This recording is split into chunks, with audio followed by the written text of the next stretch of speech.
If you could see my scars, you would look away in horror. Not 1 inch of my flesh would be safe. We're going to talk about this today on Lost Inside. You are about to enter a labyrinth so twisted there's no end in sight. An abyss so dark and cold that it consumes your thoughts as it wraps you in its embrace. A place that may scare you while seeming eerily familiar. This is the enigma that is my brain. Come with me as we get lost inside. Lost inside. Welcome to another episode of Lost Inside. I am your host, Max Empower. Today we're going to be talking about my scars. The scars you can't see.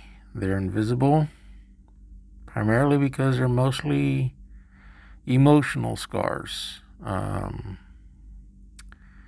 I do have physical scars. I have to admit that when I was younger, I did cut myself in an attempt to feel things.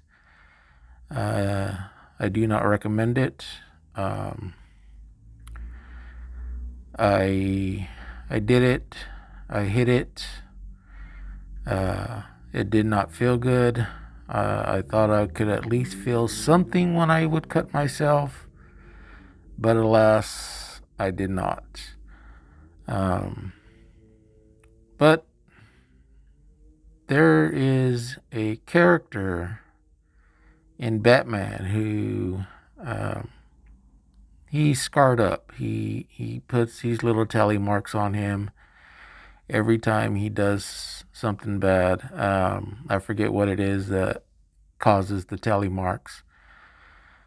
But if you see him without a shirt on, he's marked up all over his body. Every inch, almost every inch of his flesh is covered in marks. And that got me to thinking. Every time somebody hurt me, every time somebody cut me emotionally, you can't see those scars, but those scars are still there. They're not there physically, they are there emotionally, and they will remain there for the rest of my life. Some I can remember, some I cannot. Regardless, they are there. They've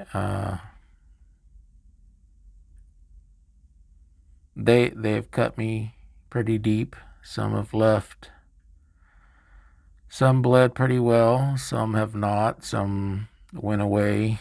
But again, they're not anything physical that you can see, but that does not mean they are not there.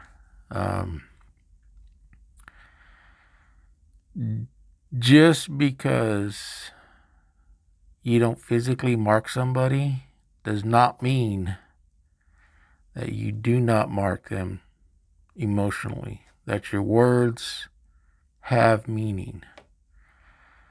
And I try to remember that, especially when I get angry and I lash out, that my words can cut people as well. And that I know I've been cut and I don't want to be cut anymore. But they leave scars. Everybody leaves scars. To where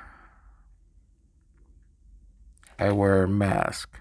As you can see, I wear a helmet, trying to deflect, trying to wear armor so that these words cannot hurt me, but deep down they do. My goal is not to show that they do, but that they do.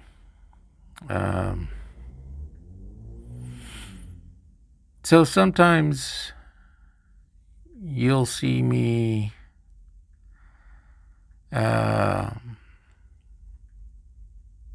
where I just get quiet. I fold into myself.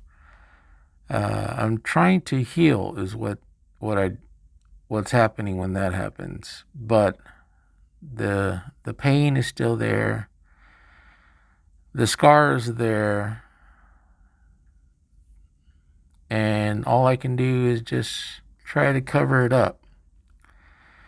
Whether it be with physical armor like this, or whether it be emotional armor, which is a lot harder to do. I do what I can whenever I can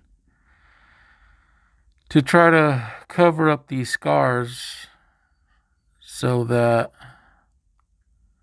other people don't see how they've affected me, how they've hurt me. Um, Mostly because I'm ashamed.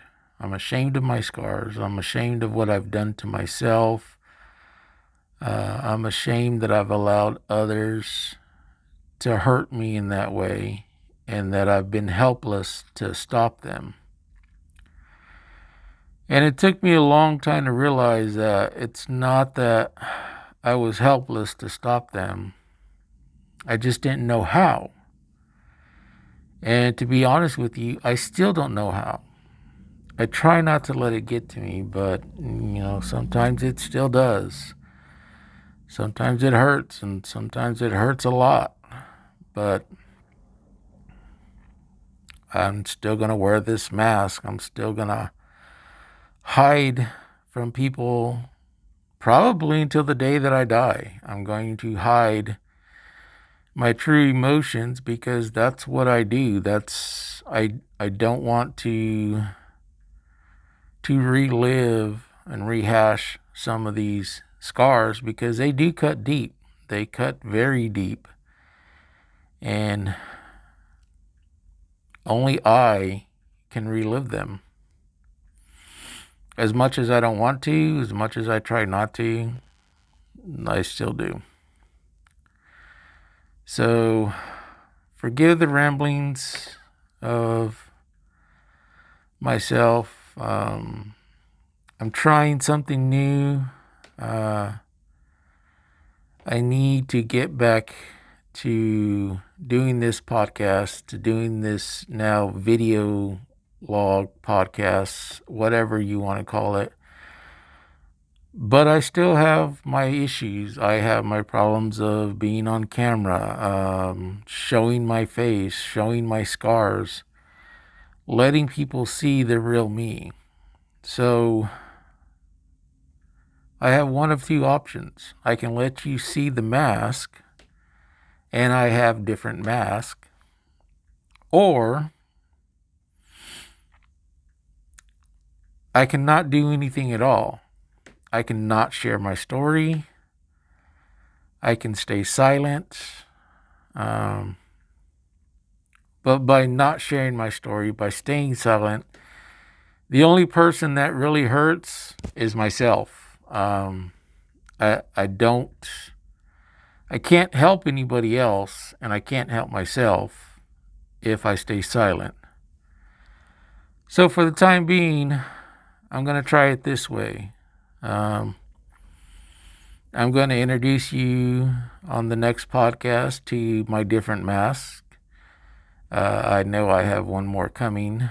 And a lot of it has to depend on how I'm feeling at the time and what I'm going through. But as of right now, for those of you listening on audio, if you go to the video on YouTube or Rumble, you'll see the mask that I'm currently wearing. And this character I call my Demons 3. That's what the scars are. The claw marks on my face, it's not the monster logo, even though I do consider myself to be a monster. I look at myself as a monster.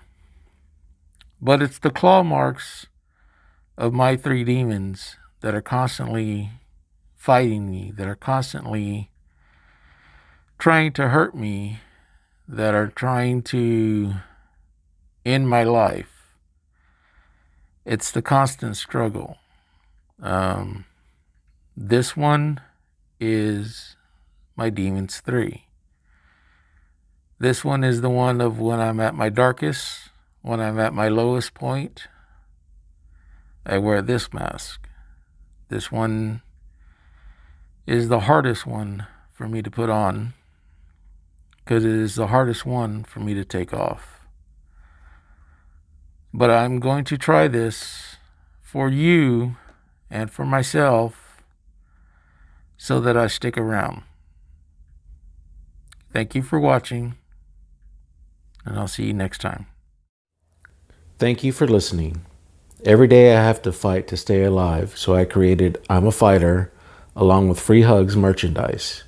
You can get your very own by visiting beacons.ai/authormaxmpower. There, you can support my organization Lost Inside and read about why I give free hugs.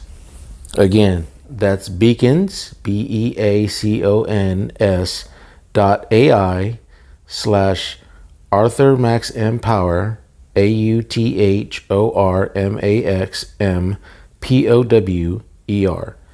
And I'll see you around. Thank you. I hope you're enjoying the show. If you would like to be a guest on the show and share your story, please email me at lostinside.info@gmail.com and put guest requests in the subject line. That's lostinside.info@gmail.com and put guest requests in the subject line. I'll talk to you soon.